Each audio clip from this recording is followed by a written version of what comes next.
안동에서 전해드립니다. 대구시와 경상북도가 대구 경북 행정통합 사전 단계로 교통과 관광 분야 통합기구 설립을 추진하고 있습니다. 이 전담기구를 통해 초강력 협력을 강화하고 행정구역 한계로 빚어지고 있는 여러 가지 문제도 해결할 계획입니다. 이종영 기자입니다. 대구 달성군과 경북 고령군을 잇는 강정고령보 위 도로 우륙교입니다. 차량 통행을 원하는 고령군과 관광객 보호를 내세운 달성군의 입장이 팽팽히 맞서면서 10년 넘게 개통되지 못하고 있습니다. 그런가 하면 대구 경북의 상생 협력을 위해 출범한 한뿌리 상생위원회도 40여 가지 협력 과제를 추진하고 있지만 이렇다 할 성과가 없습니다. 대구 따로, 경북 따로인 행정의 한계가 원인으로 지목됩니다. 결국 이제 소속 기관이 따로따로 돼 있으니까 한계가 있습니다. 서로 대비하다 보면 마지막에 가면은 조금 다르지 않습니까?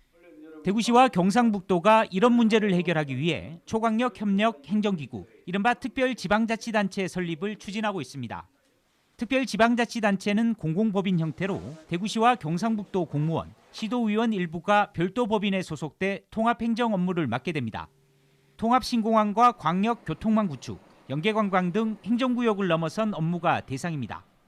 특별지방자치단체는 사실상 대구 경북 행정통합의 사전 단계로 행정통합을 경험해 볼 수 있는 계기가 될 것으로 보입니다. 지방자치법 개정으로 내년부터 관련 조직 설치가 가능해졌는데 부산 경남과 광주 전남 등에서도 통합기구 설립 움직임이 활발합니다. 광역 단위가 돼야지 지방자치가 돼서 중앙정부와 함께 어깨를 겨루고 나갈 수 있어야 됩니다. 규모의 지방자치가 돼야 된다.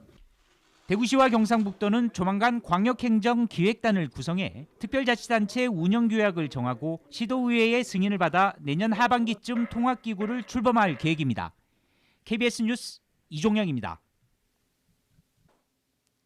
경상북도가 코로나19 재확산으로 위기를 맞고 있는 민생경제 회복을 위해 내년도 예산을 조기 집행하기로 했습니다. 이를 위해 지방재정 신속집행 대상액의 70%인 6조 3천여억 원을 내년 상반기에 집행하고 건설사업의 70%를 상반기에 발주할 계획입니다. 예산 신속집행 대상은 소상공인과 골목상권 활성화, 중소기업 일자리 지원 등 3개 분야 24개 사업입니다. 안동 도산서원 선비문화수련원이 개원 20년 만에 누적 교육생 100만 명을 달성했습니다. 선비문화수련원은 지난 2001년 224명을 시작으로 해마다 교육생이 늘면서 지난 2019년에는 18만 6천 명이 다녀가는 등 누적 교육생 100만 명에 이른다고 밝혔습니다. 수련원 측은 코로나19로 교육생이 급감하자 찾아가는 학교 선비수련 프로그램을 도입하는 등 돌파구를 찾고 있습니다. 지금까지 안동이었습니다.